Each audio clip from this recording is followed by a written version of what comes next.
What's up, crew? Welcome to Filming in Progress, the show that takes you backstage into the world of local businesses and the people who make them shine. Our guest today is Arif Maherali, who began his career in oil and gas. Armed with over a decade of experience in project management and digital marketing, Arif is now the force behind Cityblock Agency, a digital marketing firm dedicated to the real estate and builder sector. Join us for an exploration of Arif's career trajectory, focusing on his shift from corporate to entrepreneurship and the enduring influence of genuine connections in the business world. Arif, CEO and founder of Cityblock. Yes. Thanks so much for being here today. I'm super excited. Likewise. How'd you find yourself in the position that you're in right now? I am a serial entrepreneur. I have always been that person since high school. I started a landscaping company and I, had multiple companies after that. And also went to the corporate world, so I've done that and realized that, no, I want to be an entrepreneur. So I came back to it in 2014 and the rest is history. Landscaping business. I also recently found out via your LinkedIn that you owned a salsa dancing studio? Yeah, again, an entrepreneur. So I'm the type of person that, when I want to learn something, I go hard and I study it, whether it's martial arts, which I've done, salsa. So one year I went into a studio and I was one of the very few guys, and the instructor's like, you can pay for this one class, but do you want to stay for the rest? And I'm like, sure. So I got accelerated learning. And at that time, that studio owner moved to Vancouver. And I was like, I had a really good friend that was also one of my instructors. And I said, let's carry it on. Let's compete. Let's teach these students. And so I had that for quite a while. Yeah, it was pretty awesome. No doubt. Yeah, I feel like I've known you for years and I had no clue. When I posted that on LinkedIn, the amount of comments that came back, and it's like, we didn't know. And so anyway, yeah. You mentioned constant learning in there, and I think that's such an important key element of an entrepreneur in general. Yeah. Do you think that has always been ingrained in you? You mentioned from a young age you were a serial entrepreneur. Mm-hmm. Yes, I think that's a skill set that makes an entrepreneur an entrepreneur. We can never always have all the answers. We usually are resourceful in trying to figure out the answers, and so that means learning. So I think an entrepreneur is one that's always on Google, always networking, building relationships, learning about what others are doing, how they're doing it better, and seeking that for themselves. And that's been my journey. If you ask any of the people that are close to me, they will always say that I'm well researched. So I'm always looking into things. It doesn't matter what it is, but I want to understand how things work and why they work. And then I'm like, how can I bring that into my ecosystem and make it better or implement it or whatever? So it's an ongoing and will always be an ongoing process. So bringing that learning into the founding of your current business, Cityblock. Yeah. Often businesses are stemmed from a need that exists or a problem that exists that you can solve. Is that how Cityblock came about? 100%. I started a build company in 2014. So we were doing high-end renovations and, we built a few small units, like a cottage. And I didn't know anything about marketing. So I was like, well, there's this thing called social media. And again, because I'm always learning, took my phone everywhere I went. I started to document what I was doing, teaching prospective clients about the industry. What are the questions you ask a tradesperson, an electrician, a plumber? How are things built? And I wanted to educate them. With that came trust. And so I was doing this for years, and I had other companies contact me and say, hey, can you help? What is this social media thing? Can you help us with it? And I was like, no, I build or do renovations, but this is what I do. And I would just give them those techniques. And then in 2018, I was burning out bad as a builder and realized I'm not very good at dealing with this industry, but I think there's something there with the marketing, and I think I can help builders and developers with their marketing. And so that's how the company took off. And ever since then, we've grown into a full solutions provider on the sales and the marketing side. So Interesting. So the need for marketing and kind of how you got to that conclusion that that's what you would be good at helping people with is by doing it yourself first. 100%, right? And then them coming to me and saying, we don't know how. So that's the problem. That's the problem. And I was like, well, I have something I can help you with to get you going. And so we were the solution. Now it's different, right? A lot of these companies will hire internal staff, et cetera, but we still embed with some of those internal staff to do some of the executable things like digital ads and CRM support, HubSpot, et cetera. So there's always a need. And we try to identify how can we parachute in, be part of your team, and then deliver on that aspect. Do you find that need is ever changing in your industry? Yeah, for sure. It's fast, right? AI is the big thing right now. So our conversations, AI comes up, all right? And so the buzzword is AI, but they don't really understand it. And so we're there to kind of bridge that gap and say, well, this is what it does. This is what it's good at. It's not a full solution, but does it help? Absolutely. And this is how we integrate it. So same with marketing, right? One social channel is hot for a year or two, and then there's another one, and then there's another one. So how do we help them adapt to be part of that? So it's constantly changing, and we're the eyes and ears on the ground to help them with that. Right. You know, I've always known you to be big on personal branding, and I imagine that's kind of what started your foot in marketing, and you know how you get a lot of your work these days and that sort of thing. Why is that important? We do business with people we trust. Simple. We understand that you have a product or a service, but before that, it's like, who am I dealing with? Who am I going to deal with on a daily basis? And then what's the extension of them? So the staff, you know, how do they hire staff? Are they the same ilk or like same values as the leader or the person that I want to engage in? So it trickles down. But the first point is like, can we get along? Do we understand each other? Are you listening? Can you help me? And I think in my role is a lot of business development, and I never go in for the sale. Never. I never pitch what we do. I mean, a lot of them know what we do. I want to get to know you. Like, do you golf? Do you have kids? I have kids. Great. Let's talk about that. Like, these are our conversations on an ongoing basis. And then you start building that rapport, and then they ask, so what are you guys working on? Then you tell them. Like, it's an honest coffee. And I think it takes a certain person that has patience for that, because in my mind, if I'm sitting there like only wanting to meet people for the sale, you'll see a very different person. So personal brand is what you're buying into, the person who's leading that brand, and then the trust that's going to be gained, and loyalty and all those things. I think that's where it starts. So that's why it's important to me.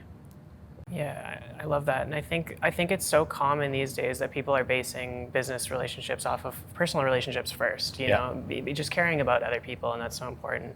On the flip side, I'm curious as to how you measure, or if it's even necessary to measure the ROI on going for coffee or spending time with these people before the business conversation even comes up. Great question.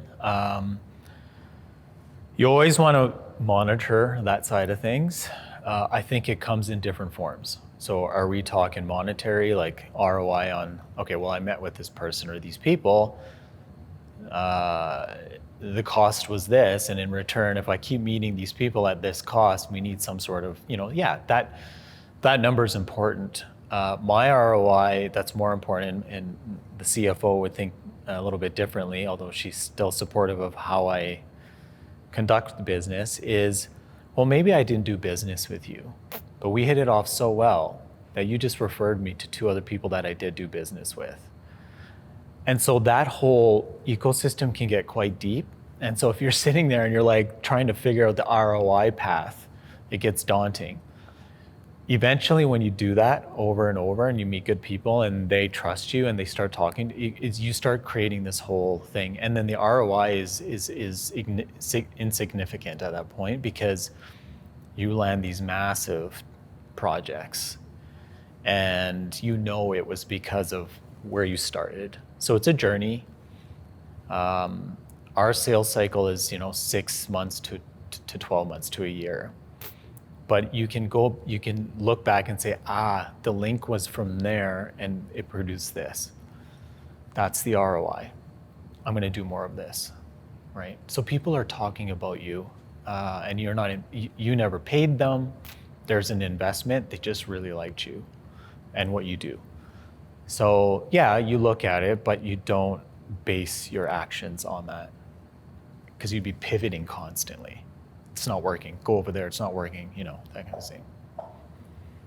Do you think that a lot of businesses are operating this way these days, or do you think that's like kind of a competitive advantage? And I hate to even use the words competitive advantage, because realistically, it's caring about people, and that's foundational, and everybody should do that. Yeah. But I feel like some people are still just missing the ball. 100%. If I said it was a competitive advantage, then I have an agenda. So let's take that off. I truly care about learning about people's struggles in what we do. And if we can help them, we're here.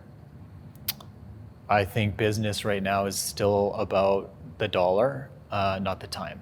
So it takes a lot of work to do what I do. I actually get comments, feedback. How do you have time? How do you do? Because whatever I'm doing on LinkedIn or whatever, I'm constantly out. I have my team, I do all that. And I'm like, I couldn't answer that because I don't think about it. It's just who I am. So chasing the dollar and the quick sale, I think still happens because it's easier, but I find it even more stressful. Because you're looking for quick gratification on a constant basis, whereas mine takes more work, but it's longer term relationships and it's growing. You grow with the company. So I don't know if there's a silver bullet in training people how to do this, because I think it just comes internally. But if you look at society right now, and even the service model, go to a restaurant.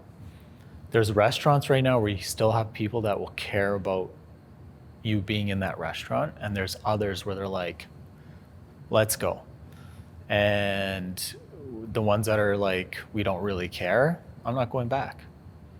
So they lose, and they're going to continue to lose, because there's people like myself and others that my circle that do the same thing, and we win because we genuinely care, and it takes time, but it's a long game. Business is a long game. Entrepreneurship is a long game. And it's probably harder than, doing the 9-to-5 corporate life, which is nothing wrong with that. So no one wants to put work in, right? We got apps, we got systems and all of that, quick fixes. How many of those have ever worked the long term? So yeah, you can't really, you either have it in you and you make that part of your DNA in business, or you just keep chasing and you're chasing and you're chasing. So how do you apply that same genuine care for your clients and the people around you to your internal team? Yeah, again, it starts with the leader and their values. And so if I have certain values and I treat a client with those values, I shouldn't have a switch that comes back to the office and then I switch it and I'm like, now I got values, different ways to deal with my team. You have to be consistent. That's why you can't fake it. It's part of your character. And so it's whether it's a client or your team, everyone is respected. And everyone is empowered. And so even with clients, we like to empower our clients and make them feel part of the conversation, even if they don't understand a concept. We still want to empower them. Same with my staff, right? It's like collaboration, giving them interesting projects to do, all that kind of stuff. you can't change who you are because of who's around you or what they are, right? So yeah, I think there's consistency there. And we're very focused on the high touch client experience. So the staff knows that of me. If I was to ever get tense, it's around that concept. Did we communicate efficiently, right? Or do we care about the client? And they also have the same value. We care about the client. So that's how we hire. That's who we hire, right? So I hire them as staff, and we hire clients that are similar, that believe in those values. I imagine putting that out into the world, it kind of attracts people on both sides, right? So it attracts great clients, it attracts great staff, and everything in between. Has there ever been a case where that wasn't the case? You know, maybe you had a bad hire, you had a bad client, and how did you deal with that? Business is business, and so we learn and get better at business by making mistakes. Usually when you start business, you take anything. You're everything to everyone. And that was one of my first mistakes in 2018. I was doing all sorts of sectors. We would take anything. I didn't understand the numbers. So we got a contract. There was like some number behind it. Let's go.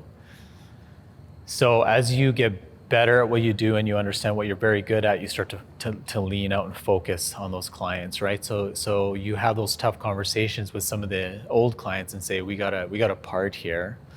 One reason is because we're focusing on this industry, or if they're in the industry, you know, our rates are going up. This is why we're hiring better people. We want them to stay, all that kind of stuff. I think when you're aligned with a certain sector and certain demographic on the client side, you then can attract your staff to align with that. Again, it's down to values, et cetera. So early days, I was scattered. We took anything. And so I found my team was scattered. And so maybe it was more on me than on them. You know, so we bring people in and they're not the right fit. They're not the right fit. They're not the right fit. Well, that's because I didn't have a fit. And so as we started to lean out and understand exactly what we're going to do, the hiring changed and we started to get people that were very aligned. They understood. I was clear. The clients also gave them feedback, and it's a nice, and so that's where we are today. But when you're starting out, it's trial, it's learning, it's pivoting. I know that word gets used a lot, but it's true. An entrepreneur that is not self-aware is the one that's going to fail. So if I wasn't self-aware of what was happening, and most of it was me, I'm the leader, right? Whether it's choosing a certain client or hiring a certain person. If you're not self-aware, you'll never change. And so you'll continue that world. And there's businesses that'll operate for years that way. But that's where you hear it's a toxic culture, or those clients are high maintenance or whatever. I'm trying to get away from that. Yeah, it's you hear it all the time, you know, the poison comes from inside, right? So for example, if a founder or somebody of power, the CEO, whatever the case may be, is maybe it's not even poison, but maybe they're scatterbrained or they're not structured or whatever the case, that translates to all of the staff and in turn the clients as well. You mentioned that you kind of went through a moment of clarity for yourself. Mm-hmm. What drove you to that? What were the realizations that made you say, oh, I need to focus on this so that my business can grow? Yeah, I mean, there's a part of me that's always been like that. So self-improvement and learning about self is in me. But let's take that aside because it's not for everyone. In the last 2 years, I realized that I don't have all the answers and that I need guidance. And so I went out to seek some sort of guidance. So twofold, I'm part of a great program that offers me 3 mentors that have succeeded in business and now are giving back.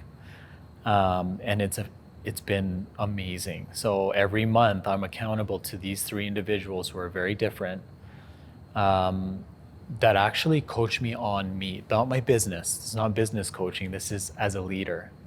And so I get to be vulnerable and transparent on what I'm struggling with. And so they've helped me navigate, have you thought of this, kind of scenario. So they lead me down conclusions, which is a synapse in my brain, a new kind of connection that I get to bring back to the team or my clients and try. And then you'll see the successes, and then you're like, oh, this is great, this is working. So that's one. The other one is I've decided to engage in other entrepreneurs that are in my sector, marketing. Some could say we're competition. Who cares? And hey, do you want to have a coffee every month and just talk about us in business and what we're seeing? And that's been very awesome too. So I've made some very good friends that we literally just meet up and we talk about our businesses. And so I try to meet with ones that are more mature than I am in business so I can learn. So those two have really helped me and kept me really thinking about who am I in this business, to my staff, to my clients, and to my family. Because ultimately your family is part of that too. So I want to explore both of those things for sure. But to start, like you talk about this idea of mentors, and I think that's an increasingly valuable thing, or not even increasingly valuable, but increasingly available. Whether it be a program or a direct mentor situation, whatever the case may be. The beauty of that, though, I think, is that in the past, it's always been business first. I'm going to coach you on business. I'm going to tell you how to do these things, whatever the case. Yeah. Now, I think that's switching. I do think, it starts from within. We talked about this a little bit earlier, but changing who you are so that you can then show up in business better. Yes. How has that experience look for you? And did you know that going into this program that you're in, or what did that look like? I knew I was struggling with something, so that's why I was reaching out to, and the struggle was me. Emotional intelligence is probably what we're talking about here, in the sense that we forget as entrepreneurs about how we conduct ourselves in business. And I have a pretty strong handle on that, but I'm not perfect. And mine was more around I started the company, I did this stuff, I was in the weeds, and then it starts to grow. And then you start to get removed from that. Then you have a team. Now you got some HR things happening. There's all these things as you grow as a leader that you can't predict, that you have an answer for. So they just happen, and then you start to feel a little lost. And so that's what drove me to kind of seek that out, because I knew I need to be more available on an emotional capacity for these, for my staff, but also in business for clients. I find psychology is the biggest piece of this. I really do. It's not about the thing. It's about, they have a problem. You need to listen and understand before you're thinking about dollars in your brain and how you're going to get to that point. Let's sign a contract. So I knew that I needed to pivot the way I engaged people personally, and I've mentioned this, and it's more of just the little skills, like intentful listening, right? All these little things that I've started to put into practice. And man, when you actually are fully aware and present in listening, you get way more information. I just had a call this morning with what could have been a great service on the digital ad side we provided. And after an hour, I really realized that business was still confused about what they do or what they wanted to offer. But because I was listening, I said, listen, here's what I think we need to do at this point. For me to sell you this service would be to rob you. This is what I'm seeing, and I'm super honest with them. And I think the prospect was very grateful, because I think they also realized oh, there is more to this. And if we do this properly and we plan it properly, the fruits will be present later, right? So so that's just being aware and listening and caring. So I think it's just I can do business differently, and it doesn't have to be what the commercial or what we think business is you sell, you get as much profit, all that stuff. You can get all that, but you need to go in with a little bit more intelligence, I feel. And so I was more about the money, and then I was losing myself. And I was like, I need to connect back as to the why I'm doing this. So these individuals in your program, these 3 mentors, do they help you? Do they help you identify these things that you can improve on, or do you go to them with, I've identified this thing. What would you do in my situation? It's a bit of both. So I'll come to them with an agenda, and I'd like to talk about this. But once you get through an hour's conversation, there are things that surface, and so there are new things to work on. Sometimes you're putting the cart before the horse, so they back you up, and they're like, they get you to think about where you thought you needed to start here, but you need to start here. So they're trained and they're very good at listening. Even though I think I'm coming in, I'm like, oh, I know exactly what I'm going to deliver. I could walk out and something completely different comes up. So yeah, they're very good at listening. I like that is what they do. And then they try not to steer you in a certain direction. They get you to think through the problem, and then you create the roadmap. That's what I think a good coach does. But there's 3 of them. So it's really cool because they're all from different industries or backgrounds. And then sometimes amongst themselves, I'll be sitting there and listening to them debate certain things that I've brought up, which is so cool. Because now I'm an outsider looking into what my problem was, and now I'm hearing all these perspectives, which just makes me like, oh, wow, like I got a team behind my brain, that kind of thing. Like, it's really cool. I would encourage anyone to have a mentor like that to help with you, to help you navigate what leadership is. So as mentors and coaches become more accessible, let's say, what would you say? How would you recommend people look into it to finding the right coach or mentor for them? What's some of that criteria that you would say is important to look for? Yeah, that's a tough one, because I do feel that there's a lot of coaches that also say they say they're coaches, but they're really not. It's like one of those words that everyone latched onto, and they're like, "Oh, I can be a coach," right? So I was referred to this coaching program through a friend, and went through extensive interviews, and then was selected as an ideal candidate. And their criteria was, we don't care about your business. Well, we do. We're not here to tell you how to run your business. We're here to help you with you. In order to do that, you got to be vulnerable. You got to tell the truth, and you got to lay it out on the line. And then we'll understand who you are as a leader. So there's like those criteria. So it came to me. It almost came to me because the universe knew I needed something, because I was kind of struggling. But I'm sure that there's, depending on the type of coaching you need or mentorship, because there's the business side and all that. I mean, I can't really tell you how to find those people. Obviously, I could say common things like a Google search. I would just be very weary of, I would do my research to understand who those coaches are and what their tenure has been and what they're coming to the table with. But like I said, I was kind of selected in this program.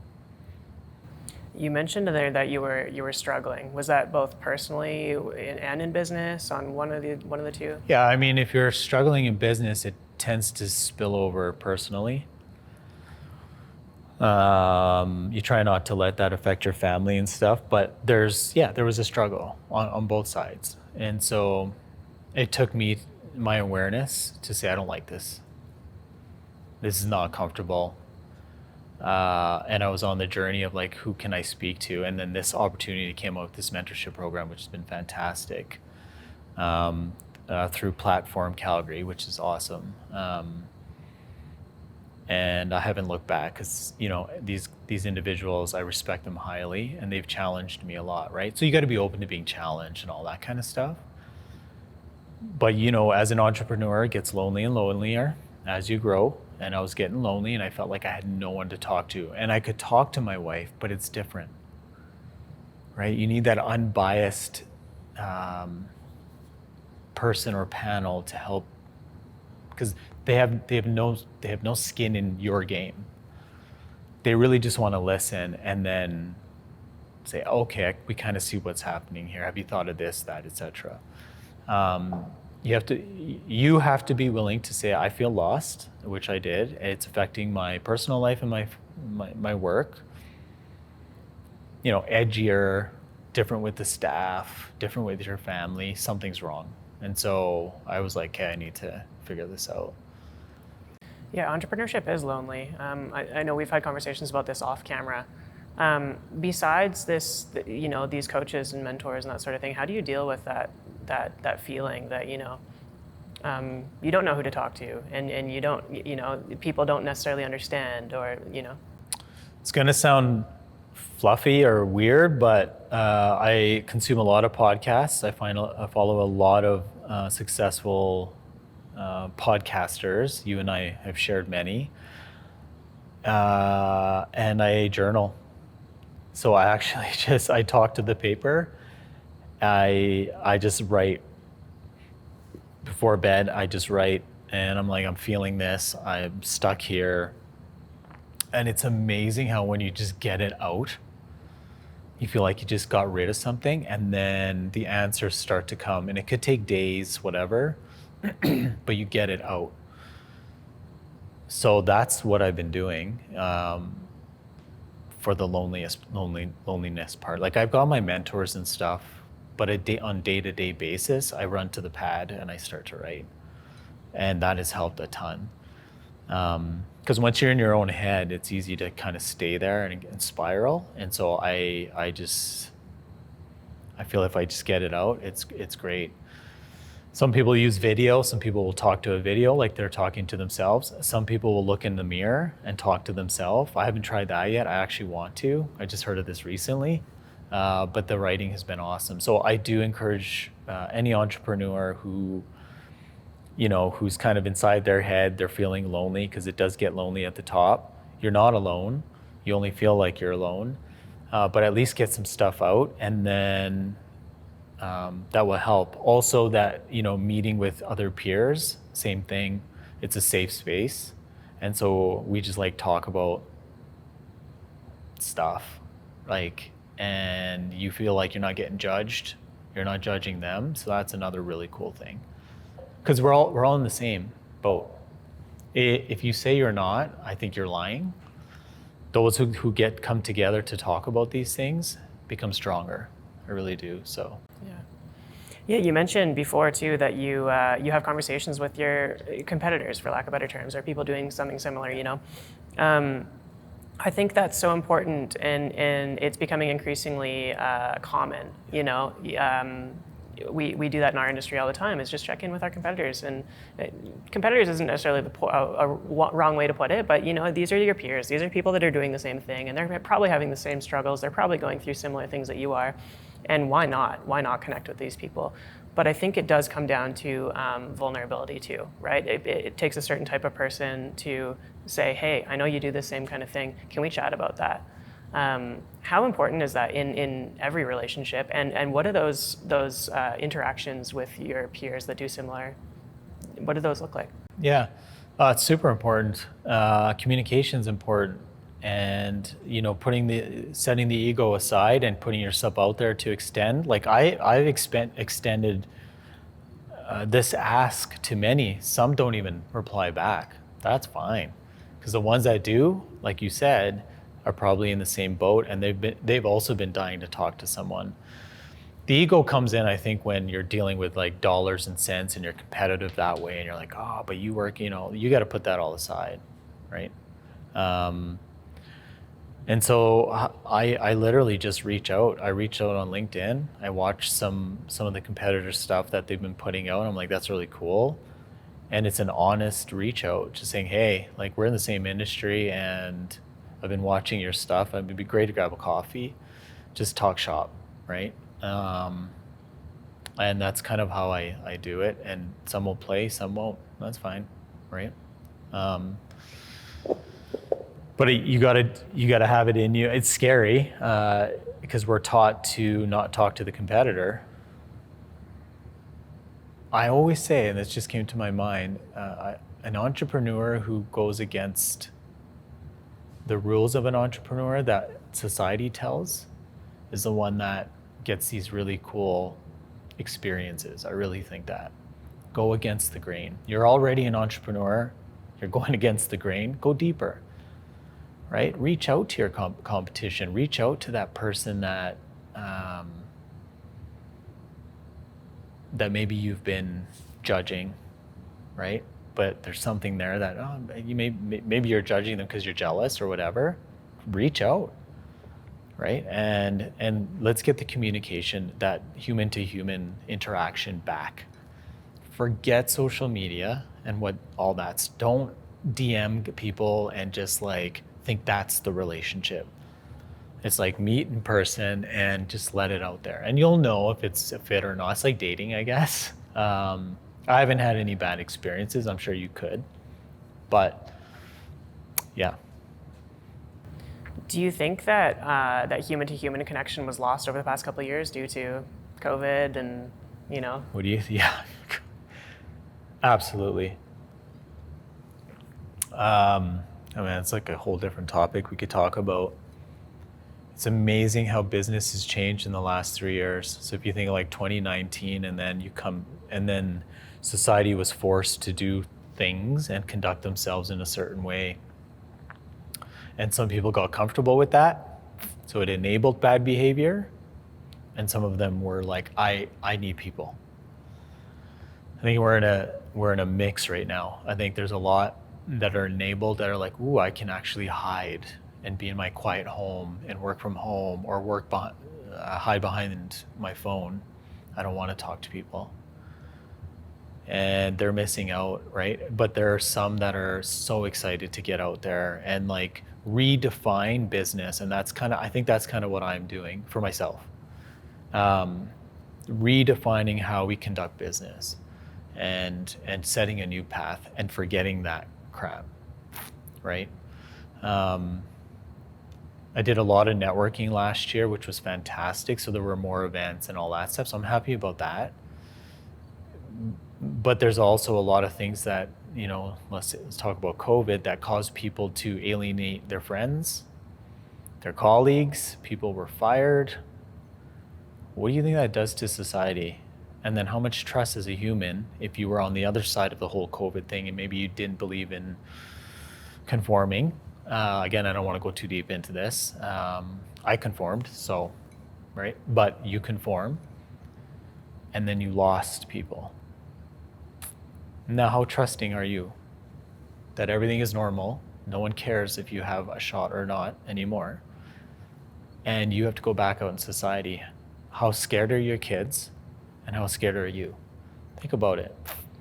But I challenge those people that, you know what, just go back out there. No one's really judging like that. But that last 3 years, holy, you want to talk about a social experiment?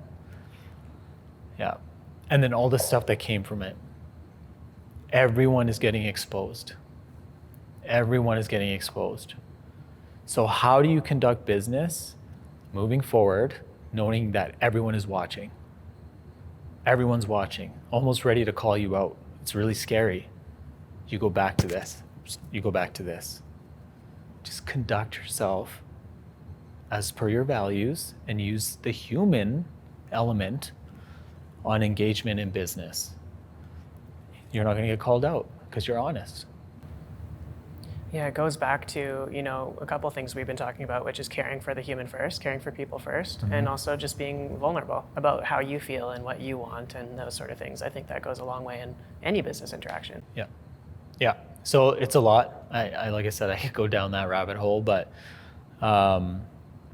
people are still coming out of it, and there's a lot of fear, even in business. And it's like, how do I conduct myself now? Because that was pretty traumatic for me. So I think society will turn always back to humanity. And so why don't you be the leader in what you're doing and extend that branch? Some will take it, some will be like, no, right? I'm going to flip the page back quite a bit again. And you know, we talked about how you're a serial entrepreneur, but then you did go corporate. I want to Yeah. explore that a little bit. So Yeah. what first drove you to go corporate? Money, right? I was young, oil and gas, let's go. That was the thing. Entrepreneurship's hard. I had probably a vulnerable moment somewhere along those lines saying it's hard, screw this. Went into oil and gas, made a lot of money, lost my soul. And you always come back to your soul. You have to sleep with yourself. You are driven by your soul. And so it was soulless. Again, for me, not for everyone. There are some great advantages. I learned a lot. I will say this, and maybe it was the universe saying you need some etiquette, I guess, some structure. So go in the corporate world where there's rules. Learn how to speak to VPs and presidents and managers. Learn how to conduct yourself. And I was in an HR role, which was perfect because it's a people role. And I learned a lot. Didn't think I was going to. I went in there for the money. I came out with a lot of skills, emotional intelligence and all of these things and how to conduct yourself. And then I came back to the entrepreneur world and I haven't looked back since. So I think I needed that, even though I went in for the money. It's good to identify why you make those choices, right? To know that you went in for the money and know that you came out because you were soulless.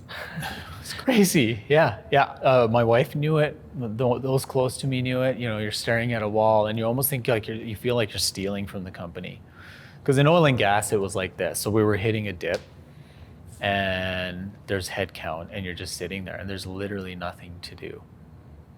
And my conscience was not good. I was like, I am doing nothing. Like, that's horrible, right? You are taking money from this corporation.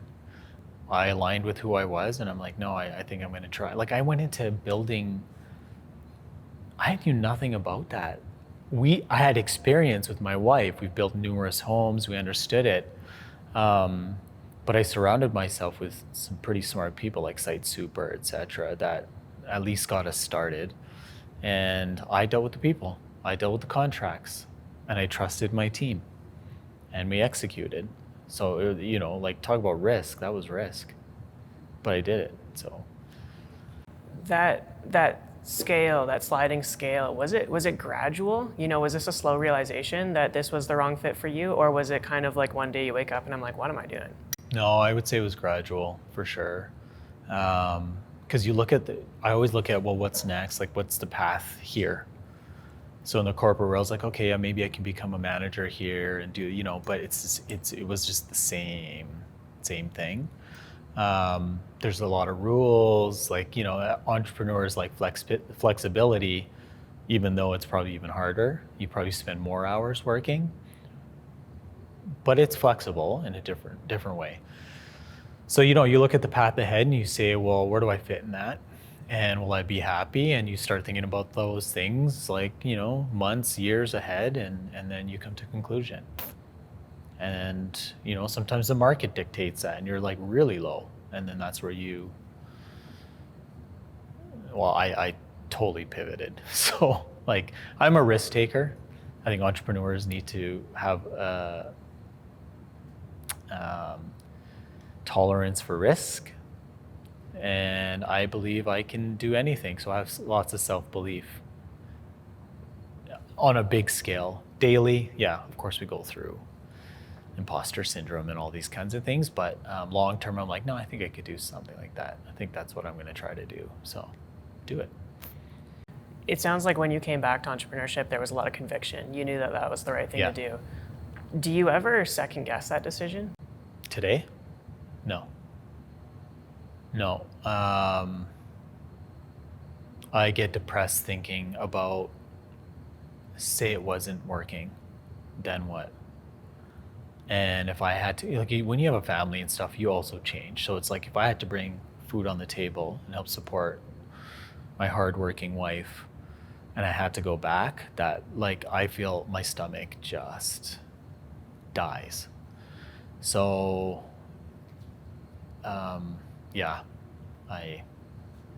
entrepreneurism is like where I want to be.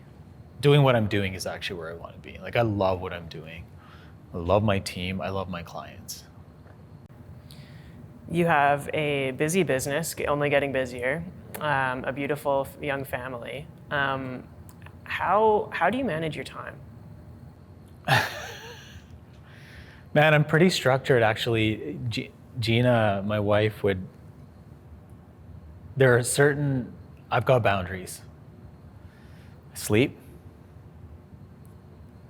health, because none of that, if that stuff is not there, your business is done. As a leader, you're done.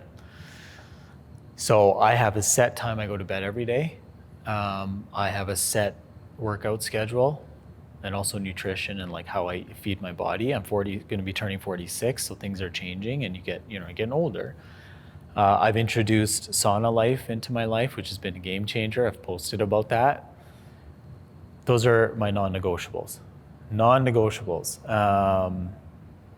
And then everything else revolves around that. I have 7 days, so I don't count weekend. Like I'm not like Saturday's coming, it's the weekend. I could have a Saturday on a Tuesday. If I want to go play a round of golf on a Wednesday, I can do that. So I have 7 days and I have so many hours. And it's like, how do I juice every hour? What time am I waking up? And every hour, so my intent for every hour is very focused. That's how I get through it.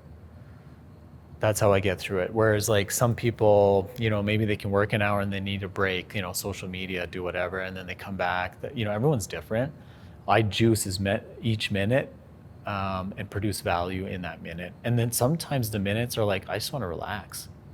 So I'll juice that. I will intently relax for 45 minutes. So it's just I break it down to like minutes and hours, and you realize like, there's quite a bit there. I really love that thought process of days, minutes, and hours rather than, the Saturday versus the Monday, et cetera. Do you find that it's hard to structure that way with, corporate clients and a team that works Monday to Friday, et cetera? Not yet. Not so far. I also give, again, back to the values, my team also has that flexibility.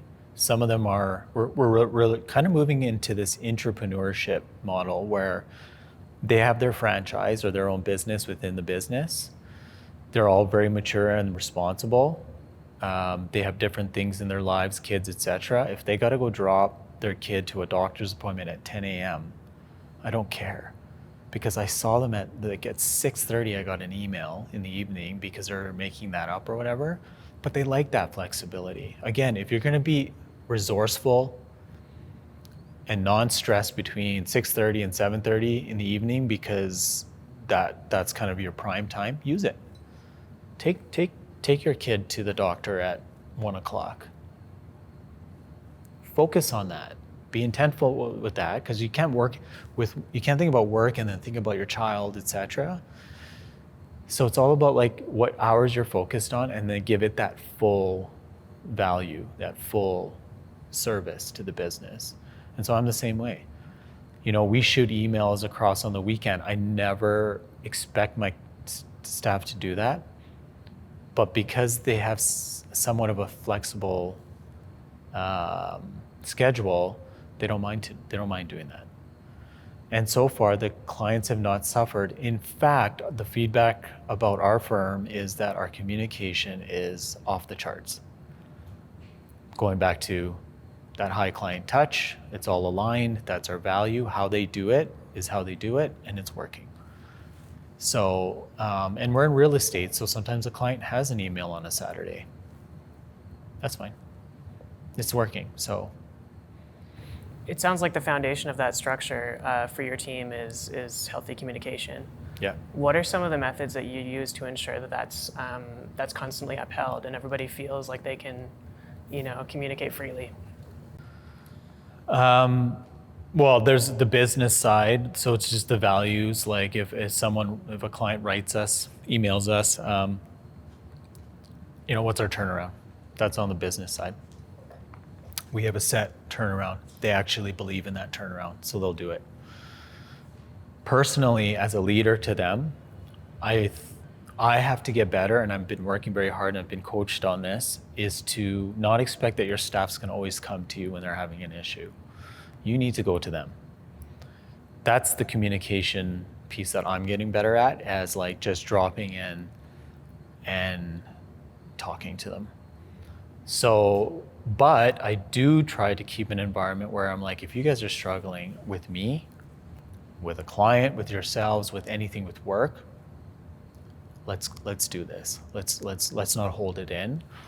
So there's a lot of that language in what we talk about and how I talk to them, and so it's there, and it's there for them to use. And so I would say, you know this, communication is probably one of the biggest breakdowns in business. Whether it's a contract, whether it's with employees, if you don't have that as a major pillar, things will fall through the cracks and things will break. So it is one of our pillars. We've had clients actually say, holy cow, we've never experienced this. Can you dial it down a bit? Absolutely. We can dial from here to here. We don't have clients saying, we don't hear from you. Where are you? So we're not here to here. So I'd rather go here, and then we'll find a nice spot. Got other clients that are like, I love this because you're babysitting me and I need it. And we're like, done, no problem. Because they've got a million other things. So it's really cool, but it's communication. It's huge. I've talked about it a lot today, like you said. And yeah, relationships, same thing. Yeah. Marriage, same thing. It's all full circle. Entrepreneurs and businesses in general always have different definitions of what success looks like to them. I'm curious as to what that looks like to you. It's elements. It's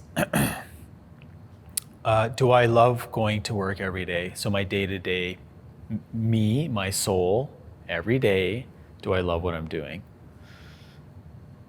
If I wake up with a smile every day, that's a huge check mark. Yeah, we have, there's stresses and stuff, but still you run to the stress. You run to the challenge. You run to the win. So that's huge.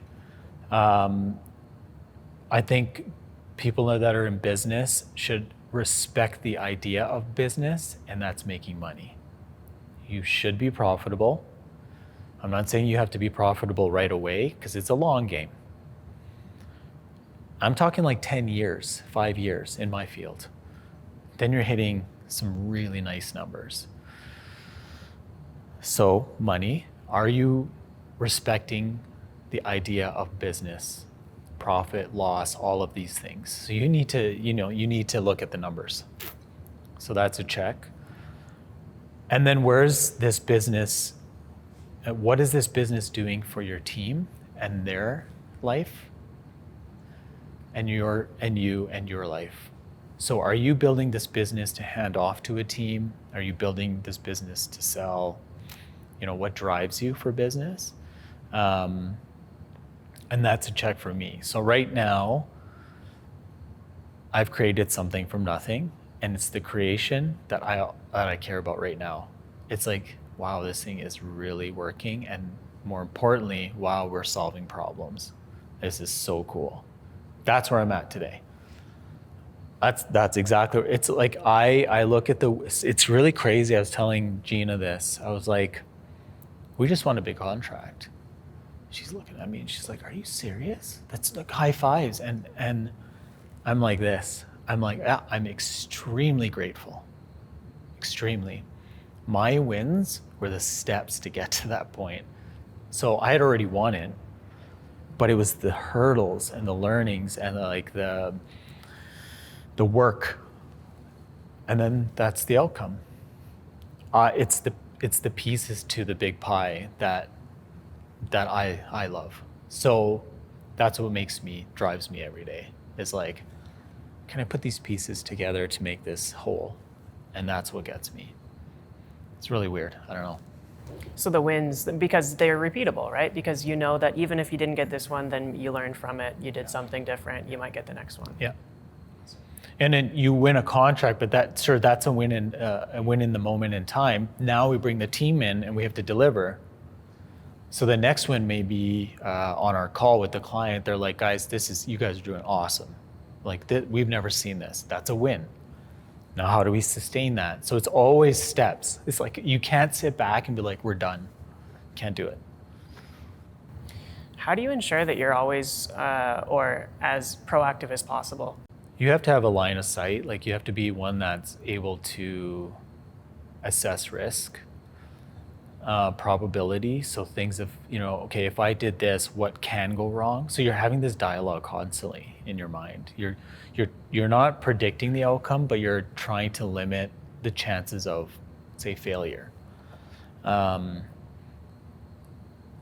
So as it is very important to live in the moment, I think it's also important to look ahead and say, okay, if we put these pieces in place, what I know today, these things could happen.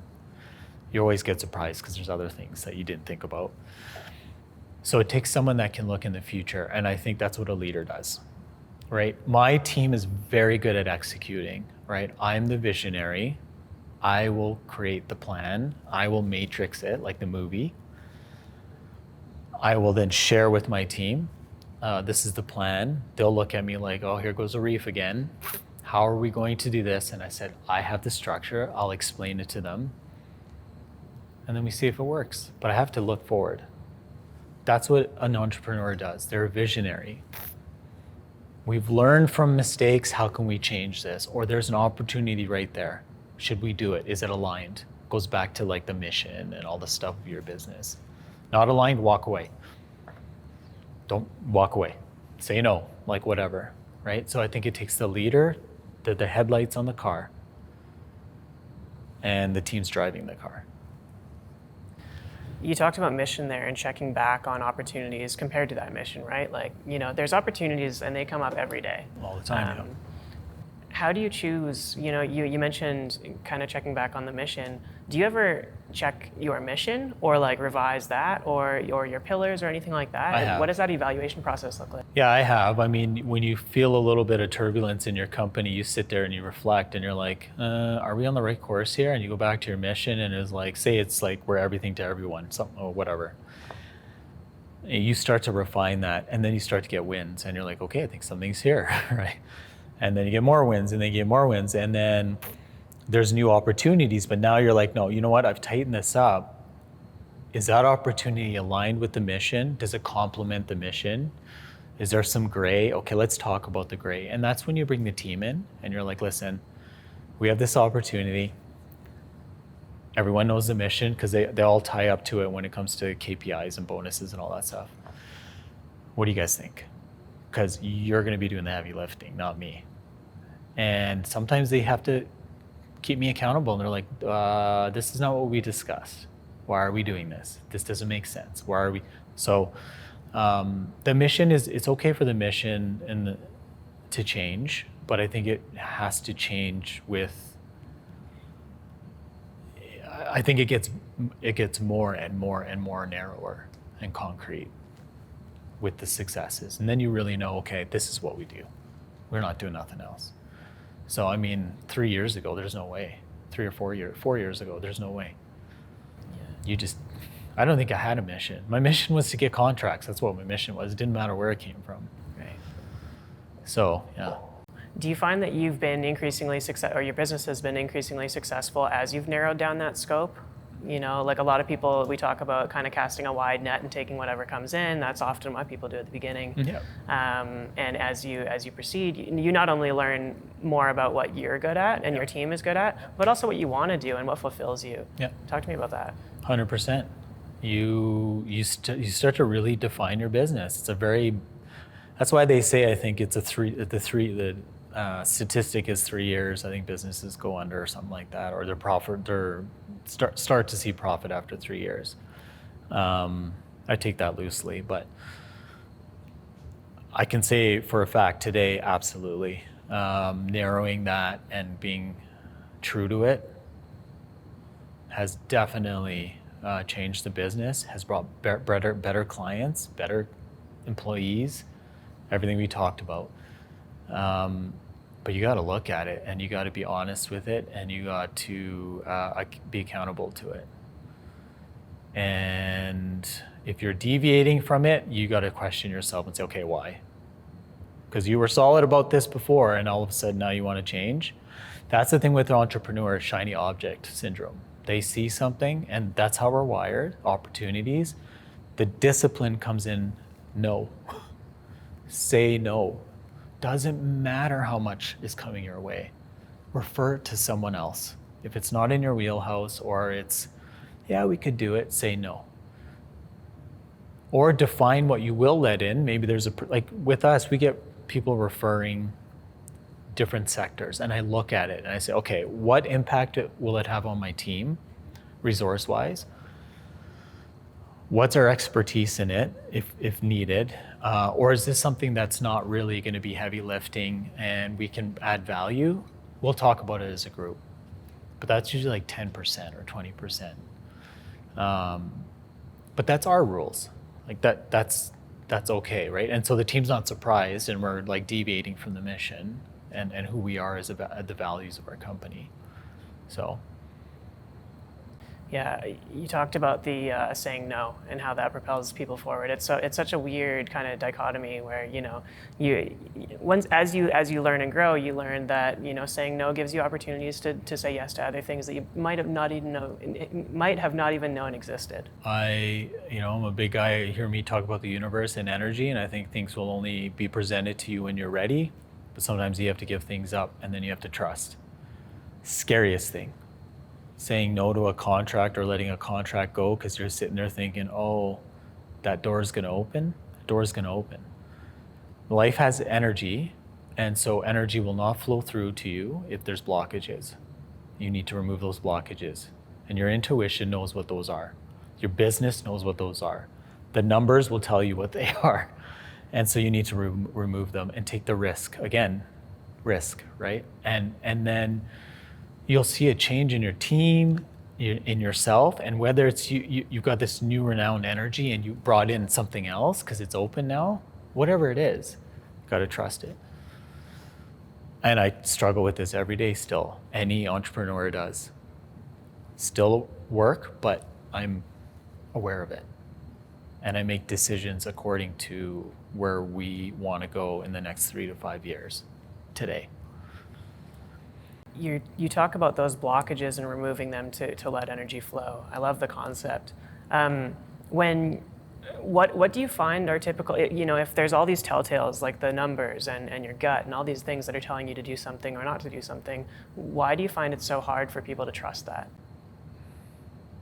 Because you got to give something up, and there's money to, like, even though if the numbers don't look good, as long as you're not losing money, there's money. So as entrepreneurs, we're like, it's okay. We're okay with the 3% profit, right? But you've defined that you're not going to do anything less than 15, right? Or 10% or whatever it is. But you have this thing that's 3% and it's taking resources in your team and all that. We're still human and it's tough to let go. It's trust, hard for us to trust. So let's just keep it there. Let's let it kind of drag on until we find something else. We'll tell ourselves stories for days. The true test is in yourself and literally saying, I'm going to do an experiment here. And that's one thing I love to do is experiments with myself. I'm going to do an experiment here. Man, this is not comfortable at all, but I'm going to call them and I'm going to let them go. Let's see what happens. Takes a certain person to do that. Not everyone can do that. And that's the hardest part for entrepreneurs. They'll keep things in their portfolio until something else comes. But what if it was that's plugging the hole, you pull it out, and now something else can come in there. You don't know because you won't let it go. Challenge, man, that's hard.